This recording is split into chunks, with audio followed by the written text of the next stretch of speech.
मैं जम्मू हूँ और मैं जम्मू की आवाम। इस शोरगुल में मेरी आवाज़ दब सी गई है। क्या जम्मू की आवाज़ सुनेगा कोई?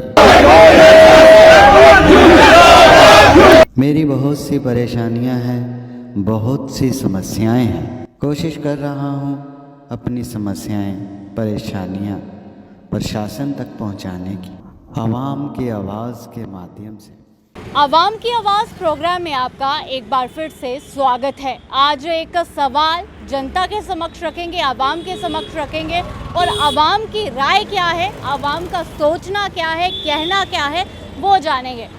आपको बता दें, हाल ही में आपने भी कई बार सुना उपराज्यपाल मनोज सिन्हा का बार बार ये दावा कि ट्रांसपेरेंसी जो है जम्मू शहर में, जम्मू कश्मीर में हर एक डिपार्टमेंट में अब जो है वो देखने को मिल पा रही है, क्योंकि निगरानी रखी जा रही है, लगातार सीसीटीवी कैमरे से नज़र रखी जा रही है, डिजिटल जम्मू कश्मीर बनाया जा रहा है। तो अब घोटाले जो है वो कम हो रहे हैं, घोटालों का लेवल जो है वो नीचे आ रहा है, भ्रष्टाचार मुक्त जम्मू कश्मीर बन रहा है। पर वहीं पे कुछ ऐसा डाटा जो है एकत्रित होता है जेडीए में, जिसके दौरान जेडीए के कुछ कर्मचारी दलालों के साथ मिलकर लगातार 350 के करीब संपत्तियां जो है वो गायब कर दी गई हैं।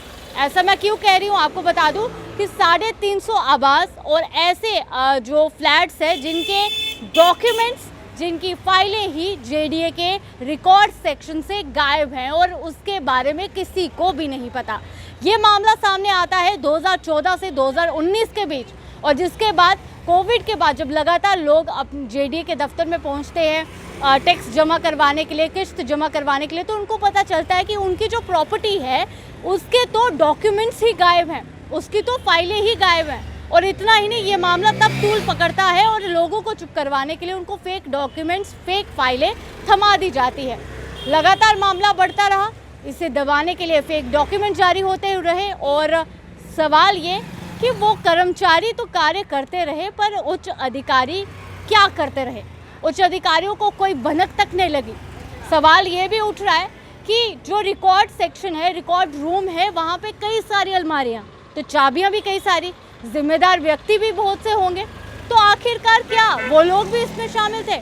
एक और सवाल कि जेडीए में जो रिकॉर्ड सेक्शन होता है वहाँ पे अलग अलग डिविजन्स होती हैं, 3 डिविजन्स हैं, उनके इंचार्ज अलग है, तो क्या उन्हें भी भनक नहीं लगी? सवाल कई तरह से, जो फिर भ्रष्टाचार मुक्त जम्मू कश्मीर है या फिर ट्रांसपेरेंसी के झूठे दावे आवाम के बीच जाते हैं। आवाम से ही इसका जवाब मांगते हैं, आवाम से जानते हैं उनकी राय क्या है। चलिए जी सर, आपका नाम? जी, मेरा नाम सुभाष चंद्र मिश्रा। सर, जिस तरह से बार बार उपराज्यपाल मनोज सिन्हा का ये बयान कि ट्रांसपेरेंसी जो है वो जम्मू कश्मीर में लाई जा रही है, डिजिटल जम्मू कश्मीर बनाया जा रहा है और अब भ्रष्टाचार मुक्त है जम्मू कश्मीर, पर वहीं पे जेडीए के कर्मचारियों द्वारा 350 के करीब आवास और फ्लैट्स की जो डॉक्यूमेंट्स हैं, फाइल्स हैं, उनमें घोटाला कर दिया गया, उन्हें गायब कर दिया गया। और जबकि जब इस बात का पता लगाने की कोशिश की गई तो उन लोगों के नाम तक छुपाए गए। आपका क्या कहना है इसमें? मेरा कहना ये है कि पहला नंबर है कि इसकी शुरुआत किधर से हुई, हमें ये देखना पड़ेगा। डिस्कशन जब भी शुरू करनी तो हमें ये देखना कि मेन मुद्दा क्या है। मेन मुद्दा ये है कि ब्लैक शिपों को कैसे हमने ढूंढना और कैसे तलाशना, ये इंक्वायरी का विषय है। जब इंक्वायरी का विषय आता है तो उसमें फिर बड़ी बड़ी जो मतलब सेंटर की जो बड़ी बड़ी फर्म, मतलब जैसे सीबीआई है, ईडी है या एनआईए है, इन लोगों को चाहिए कि इन लोगों का पर्दाफाश किया जाए, क्योंकि ये जो बंदर मार चल रही है ये बहुत पुरानी से चल रही है। और उन लोगों को भी पता था कि रिश्वत लेते पकड़े जाओ, रिश्वत दे के फिर छूट जाओ, सीधी सी बात थी। उनका पैमाना जो था वहाँ अब छलकना शुरू हो गया, घड़ा जो है भर चुका है। उस घड़े को भरने का सिर्फ एक ठोकर मारनी है, उस ठोकर को कौन मारेगा ये आम पब्लिक का विषय है। तो विषय ये है कि विषय से हमें भटकना नहीं है, ना आगे पीछे होना है। हमें यही विषय सोचना है कि इसके पीछे जो भी छुपी है, जो बड़ी बड़ी मछलियाँ हैं, उन लोगों तक दाना मतलब अपना वो जाल फेंकना है और उन जाल में उन लोगों को पकड़ना है। लेकिन ऐसा ना हो कि कोई गरीब मारा जाए और गरीब पर बेबुनियाद मतलब उसके ऊपर गाज गिरे।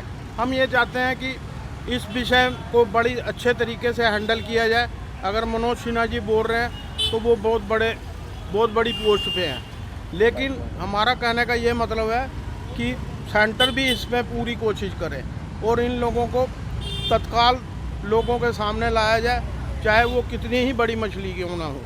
जी सर, आपका नाम? विमल गुप्ता।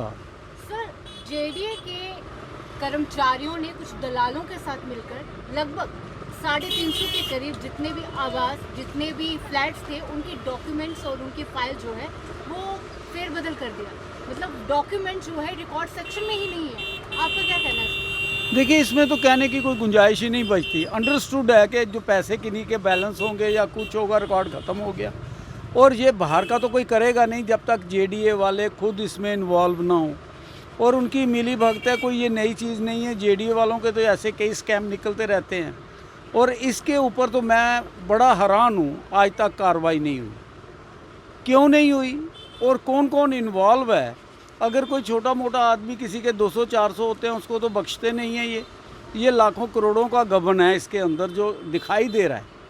तो इसके अंदर ये तो गवर्नमेंट को चाहिए एक ऐसी टीम गठित करे जो इनके ऊपर चेक करे और कहाँ गई फाइलें भी इन्हीं के पास हैं, कहीं नहीं गई हुई। सब कुछ है मगर वो गायब हो गई हैं, जो कि अब ढूंढे हुए मिलेंगी, कब मिलेंगी ये पता नहीं है। मगर इसके अंदर एक ही बू आ रही है, वो है करप्शन की, बेईमानी की, हेरा फेरी। जी सर, आपका नाम? माइसेल्फ पवन गुप्ता।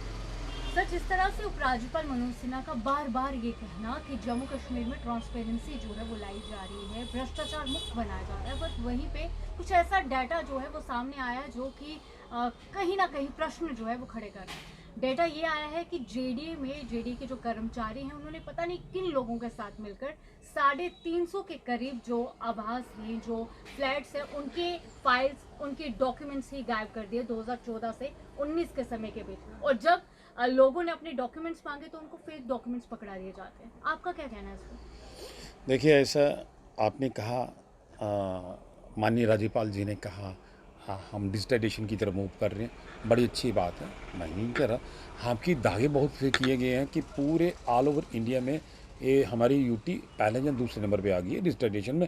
यहाँ ई सर्विस बड़ी अच्छी प्रोवाइड करते रहे हैं। 1028 या कुछ प्रोवाइड करने, मैं मुबारकबाद दूँ। सवाल ऐसा है कि प्रैक्टिकली डिजिटाइजेशन की तरफ हम मूव कर रहे हैं कि नहीं कर रहे हैं। ऑफलाइन में लोगों को भी दिक्कत आती थी और अभी ऑनलाइन में भी दिक्कत आ रही है। अब सवाल रहा स्कैम, जो आपने अभी जेडीए का कहा। देखिए, ऐसा है, कुछ चीज़ें अभी जैसे आपने एक्सपोज हुई हैं, लोगों को दिक्कत आ रही है कि वहाँ पे फ्लैट्स लिए फेक डॉक्यूमेंट्स सब कुछ हो गए। आप देखिए, मेडिकल कॉलेज की एडमिशन फेक डॉक्यूमेंट्स पे होती है। अभी मैंने देखा, इससे ही बहुत से डिपार्टमेंट ऐसे हैं यहाँ पर फेक डॉक्यूमेंट्स के ऊपर भी ये चीज़ें चल रही हैं। सवाल है, जो चीज़ें एक्सपोज होती है वही लोगों को पता चलता है, क्योंकि आपने कहा लोगों ने डॉक्यूमेंट्स दिए, उनको नई चीज़ मिल रही। तो ऐसी चीज़ें अभी भी फ़िलहाल हो रही हैं, लेकिन एक्सपोज होने के बाद ही कुछ पद्धतियाँ। आप देखिए, बेशुमार ये दावे करते हैं कि हमने डिजिटाइजेशन कर दी है, डिजिटाइजेशन के मुताबिक हमने आप लोगों को रिलीफ मिल जाता है। मैं आज तक कहता हूँ, मेरे पास जितने भी लोग टूरिज्म फ्रेटर्निटी के लोग हैं वो आज भी सफ़र कर रहे हैं, चाहे ऑफलाइन है चाहे ऑनलाइन। देखिए, ऑनलाइन का मतलब ये है कि अकाउंटेबिलिटी होनी चाहिए, फिक्स्ड होना चाहिए। It is to be understood within stipulated time. अगर आदमी का काम नहीं होता है तो it is to understood, department has no objection. लेकिन सवाल इससे बड़ा दुख के साथ कहना पड़ता है, ये चीज़ें प्रैक्टिकली नहीं इंप्लीमेंट होती without any monitoring, without any department किसी, मैं चाहे क्या किस डिपार्टमेंट के ना लूँ, fire and emergency, pollution and control, revenue department बड़े दावे करते हैं जी हमने ऑनलाइन सिस्टम कर दिया, फ़र्द बिना के पैसे के, इंतकाल बिना पैसे के। आज भी वो सिस्टम है, रेट हालांकि ज़्यादा हो चुका है, क्योंकि ऐसा पहले छोटे छोटे काम में हो जाती है। आप कहते हैं सख्ती बड़ी है, मॉनिटरिंग बड़ी ज़बरदस्त है, तो उसने ज़्यादा होती है। रहा सवाल स्कैम, देखिए ऐसा है, ये समय के मुताबिक से दिन प्रतिदिन पता चलता जाएगा। मैं ये कहूँ, जेडी, जहाँ तक जेडी डिपार्टमेंट की आप कह रहे हैं, जेडी डिपार्टमेंट में सरकार को चाहिए जल्दी से जल्दी एक कमेटी कॉन्स्टिट्यूट करनी चाहिए। वहाँ एक आदमी की इन्वॉल्वमेंट नहीं हो सकती। वहाँ पे कंसर्न आदमी के पास फाइल होती है, एक अलग सेक्शन की होगी, अलग सेक्शन की होगी, बहुत से लोगों की इन्वॉल्वमेंट होगी। और जब इन्वॉल्वमेंट होगी, मुझे लगता है जो घड़ी है ना जो चल रही है, वो कहीं वीसी के पास भी जाएगी, क्योंकि सब लोगों को इन्वॉल्वमेंट है। क्योंकि जब आदमी कोई काम करता तो सबसे ऊपर वाला चेयर वाला होता है ना, वो क्रेडिट लेता है, तो नीचे वाले तो कुछ नहीं मिलता। लेकिन जब नीचे की तरफ नजला ज़्यादा नीचे की तरफ, तो पूरी इन्वॉल्वमेंट होनी चाहिए और थारोली इंफ्रास्ट्रक्चर होनी चाहिए, ताकि लोगों को दूध का दूध, पानी का पानी होना चाहिए। और ऐसे ही बहुत से ऐसे केस होंगे डिफरेंट डिपार्टमेंट में, ऐसे स्कैम वो समय के अनुसार होंगे। जहाँ तक रहा दावा, वो दावा ना के बराबर है। मैं तो सीधा से कहूँगा स्कैम हो रहे हैं, अभी भी हो रहे हैं, लेकिन ये है कि लोग सफ़र भी कर रहे हैं डिजिटेशन। तो ये आपने देखा कि आवाम का क्या कहना था इस वाक़ियों को देखते हुए। ये जो मामला सामने आया फ़िलहाल तो इस पर कहा गया है कि पूरी एक डिटेल निकाली जाए, कौन कौन लोग इसमें सम्मिलित हैं, ये कब से ये चीज़ें आती रही सामने। पर फिलहाल जो ट्रांसपेरेंसी के दावे हैं वो झूठे साबित होते हुए नज़र आ रहे हैं। आपका क्या कहना है? आप भी अपनी राय कमेंट सेक्शन में ज़रूर दीजिए। अभी के लिए इतना ही, बाकी अपडेट्स के लिए बने रहिए द न्यूज़ नाउ के साथ।